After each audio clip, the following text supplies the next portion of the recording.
भारत माता की। भारत माता की। भारत माता की। उत्तर प्रदेश की राज्यपाल आनंदीबेन पटेल, यहां के लोकप्रिय मुख्यमंत्री योगी आदित्यनाथ जी, केंद्रीय मंत्रिमंडल में मेरे वरिष्ठ सहयोगी और लखनऊ के सांसद रक्षा मंत्री राजनाथ सिंह जी, यूपी भाजपा के अध्यक्ष और केंद्र में मंत्रिपरिषद के मेरे साथी श्रीमान पंकज चौधरी जी, प्रदेश सरकार के उप मुख्यमंत्री केशव प्रसाद मौर्य, ब्रजेश पाठक, उपस्थित अन्य मंत्रीगण, जनप्रतिनिधिगण, देवी और सज्जनों, आज लखनऊ की ये भूमि एक नई प्रेरणा की साक्षी बन रही है। इसकी विस्तार से चर्चा करने से पहले मैं देश और दुनिया को क्रिसमस की शुभकामनाएं देता हूं। भारत में भी करोड़ों ईसाई परिवार आज उत्सव मना रहे हैं। क्रिसमस का ये उत्सव सभी के जीवन में खुशियां लाए, ये हम सभी की कामना है। साथियों, 25 दिसंबर का ये दिन देश की दो महान विभूतियों के जन्म का अद्भुत सुयोग लेकर भी आता है। भारत रत्न अटल बिहारी वाजपेयी जी, भारत रत्न महामना मदन मोहन मालवीय जी, इन दोनों महापुरुषों ने भारत की अस्मिता, एकता और गौरव की रक्षा की और राष्ट्र निर्माण में अपनी अमिट छाप छोड़ी। साथियों, आज 25 दिसंबर को ही महाराजा बिजली पासी जी की भी जन्म जयंती है। लखनऊ का प्रसिद्ध बिजली पासी किला यहां से अधिक दूर नहीं है। महाराजा बिजली पासी ने वीरता, सुशासन और समावेश की जो विरासत छोड़ी, उसको हमारे पासी समाज ने गौरव के साथ आगे बढ़ाया है। ये भी संयोग ही है कि अटल जी ने ही वर्ष 2000 में महाराजा बिजली पासी के सम्मान में डाक टिकट जारी किया था। साथियों, आज इस पावन दिन मैं महामना मालवीय जी, अटल जी और महाराजा बिजली पासी को श्रद्धापूर्वक नमन करता हूं, उनका वंदन करता हूं। साथियों, थोड़ी देर पहले मुझे यहां राष्ट्र प्रेरणा स्थल का लोकार्पण करने का सौभाग्य मिला है। ये राष्ट्र प्रेरणा स्थल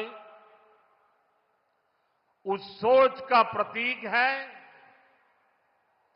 जिसने भारत को आत्मसम्मान, एकता और सेवा का मार्ग दिखाया है। डॉक्टर श्यामा प्रसाद मुखर्जी, पंडित दीनदयाल उपाध्याय जी और अटल बिहारी वाजपेयी जी, इनकी विशाल प्रतिमाएं जितनी ऊंची है, इनसे मिलने वाली प्रेरणाएं उससे भी अधिक बुलंद है।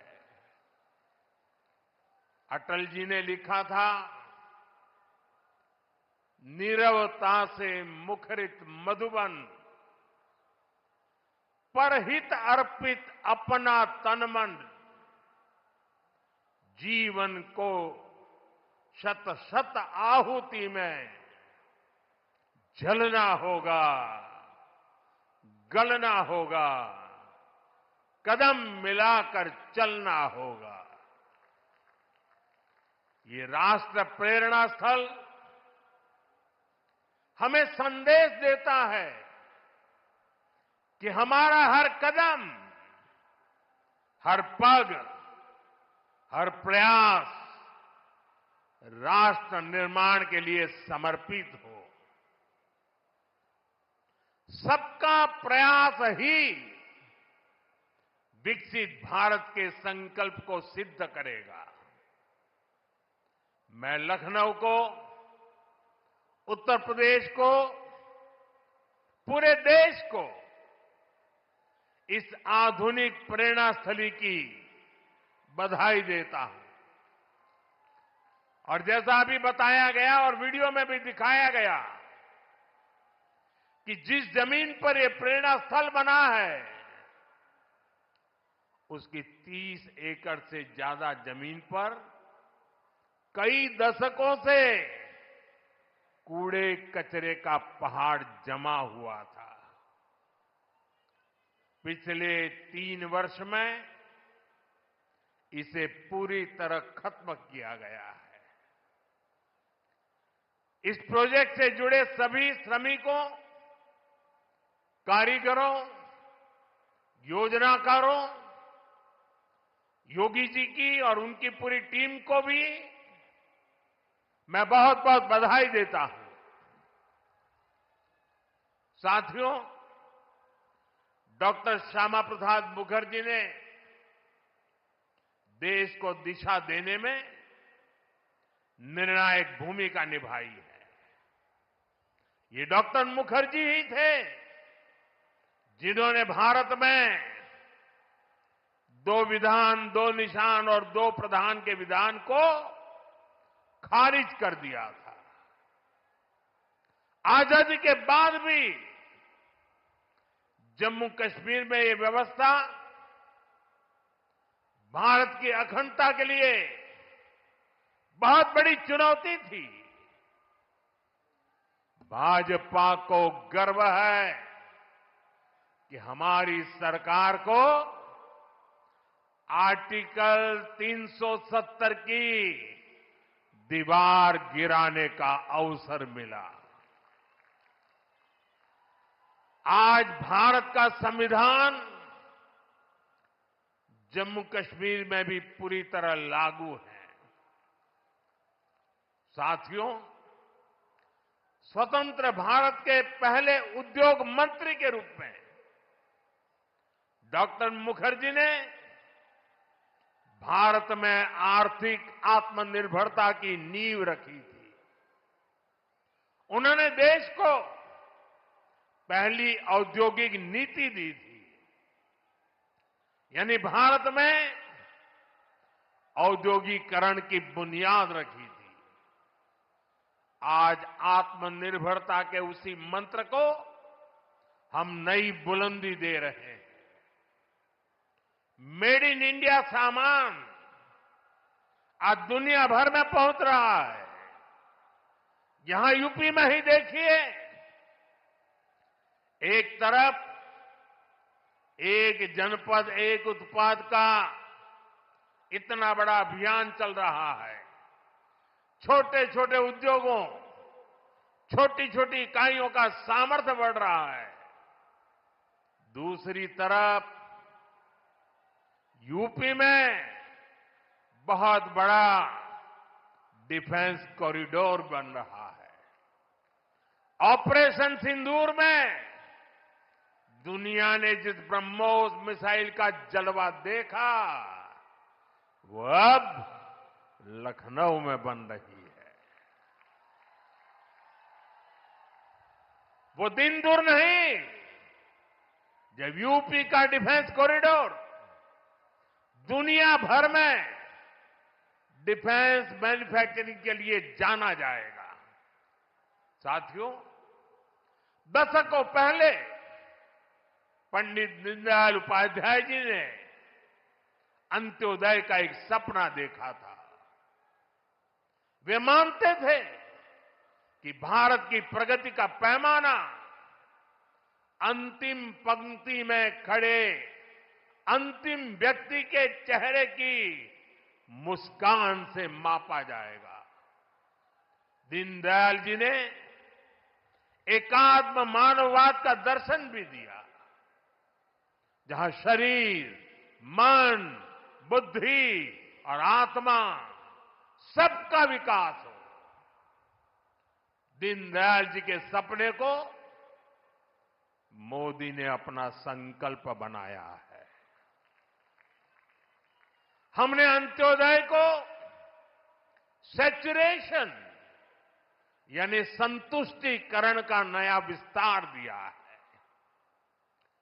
सैचुरेशन यानी हर जरूरतमंद, हर लाभार्थी को सरकार की कल्याणकारी योजनाओं के दायरे में लाने का प्रयास। जब सैचुरेशन की भावना होती है तो भेदभाव नहीं होता, और यही तो सुशासन है, यही सच्चा सामाजिक न्याय है,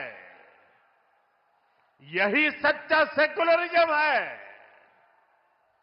आज जब देश के करोड़ों नागरिकों को बिना भेदभाव पहली बार पक्का घर, शौचालय, नल से जल, बिजली और गैस कनेक्शन मिल रहा है, करोड़ों लोगों को पहली बार मुफ्त अनाज और मुफ्त इलाज मिल रहा है, पंक्ति में खड़े अंतिम व्यक्ति तक पहुंचने का प्रयास हो रहा है, तो पंडित दीनदयाल जी के विजन के साथ न्याय हो रहा है। साथियों, बीते दशक में करोड़ों भारतीयों ने गरीबी को परास्त किया है, गरीबी को हराया है। ये इसलिए संभव हुआ क्योंकि भाजपा सरकार ने जो पीछे छूट गया था उसे प्राथमिकता दी, जो अंतिम पंक्ति में था उसे प्राथमिकता दी। साथियों, 2014 से पहले करीब 25 करोड़ देशवासी ऐसे थे जो सरकार की सामाजिक सुरक्षा योजनाओं के दायरे में थे। 25 करोड़।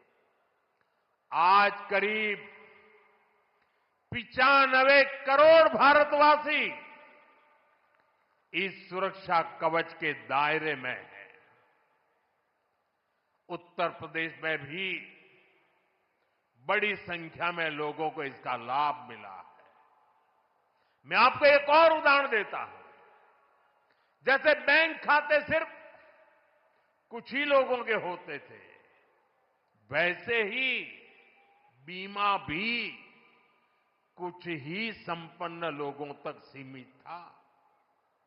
हमारी सरकार ने अंतिम व्यक्ति तक बीमा सुरक्षा पहुंचाने का बीड़ा उठाया। इसके लिए प्रधानमंत्री जीवन ज्योति बीमा योजना बनाई। इससे मामूली प्रीमियम पर 2 लाख रुपए का बीमा सुनिश्चित हुआ। आज इस स्कीम से 25 करोड़ से ज्यादा गरीब जुड़े हैं। इसी तरह दुर्घटना बीमा के लिए प्रधानमंत्री सुरक्षा बीमा योजना चल रही है। इससे भी करीब 55 करोड़ गरीब जुड़े हैं। ये वो गरीब देशवासी हैं जो पहले बीमा के बारे में सोच भी नहीं पाते थे। साथियों, आपको जानकर के हैरानी होगी, इन योजनाओं से करीब करीब 25,000 करोड़ रुपए का क्लेम इन छोटे छोटे परिवार के छोटे छोटे जिंदगी के गुजारे करने वाले मेरे सामान्य गरीब परिवारों तक 25,000 करोड़ रुपया का लाभ पहुंचा है। यानी संकट के समय ये पैसा गरीब परिवारों के काम आया है। साथियों, आज अटल जी की जयंती का ये दिन सुशासन के उत्सव का भी दिन है। लंबे समय तक देश में गरीबी हटाओ जैसे नारों को ही गवर्नेंस मान लिया गया था, लेकिन अटल जी ने सही मायने में सुशासन को जमीन पर उतारा। आज डिजिटल पहचान की इतनी चर्चा होती है, इसकी नींव बनाने का काम अटल जी की सरकार ने ही किया था। उस समय जिस विशेष कार्ड के लिए काम शुरू हुआ था, जो आज आधार के रूप में विश्वविख्यात हो चुका है, भारत में टेलीकॉम क्रांति को गति देने का श्रेय भी अटल जी को ही जाता है। उनकी सरकार ने जो टेलीकॉम नीति बनाई, उससे घर घर तक फोन और इंटरनेट पहुंचना आसान हुआ और आज भारत दुनिया में सबसे अधिक मोबाइल और इंटरनेट यूजर वाले देशों में से एक है।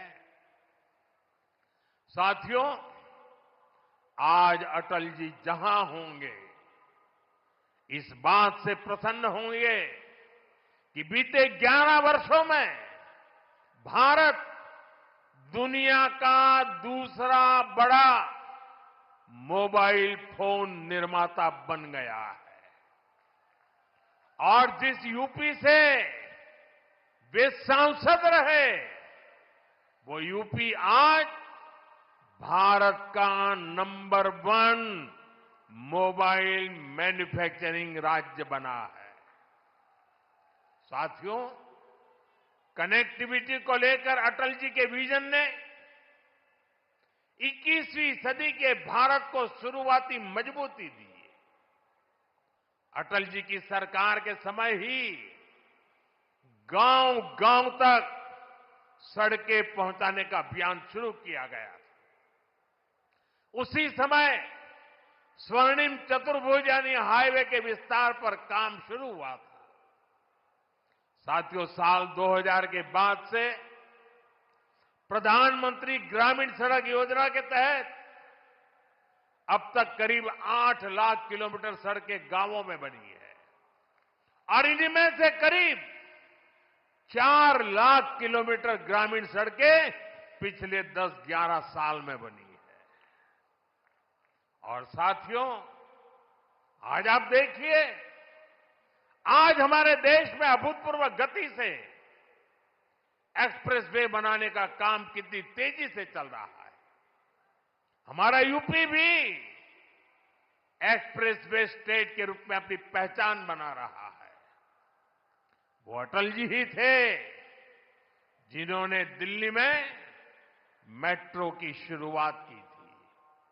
आज देश के 20 से ज्यादा शहरों में मेट्रो नेटवर्क लाखों लोगों का जीवन आसान बना रहा है। भाजपा एनडीए सरकार ने सुशासन की जो विरासत बनाई है, उसे आज भाजपा की केंद्र और राज्य की सरकारें नए आयाम, नया विस्तार दे रही है। साथियों, डॉक्टर मुखर्जी, पंडित दीनदयाल जी, अटल जी, इन 3 महापुरुषों की प्रेरणा, उनके विजनरी कार्य, ये विशाल प्रतिभाएं विकसित भारत का बहुत बड़ा आधार है। आज इनकी प्रतिमाएं हमें नई ऊर्जा से भर रही है, लेकिन हमें यह नहीं भूलना है कि आजादी के बाद भारत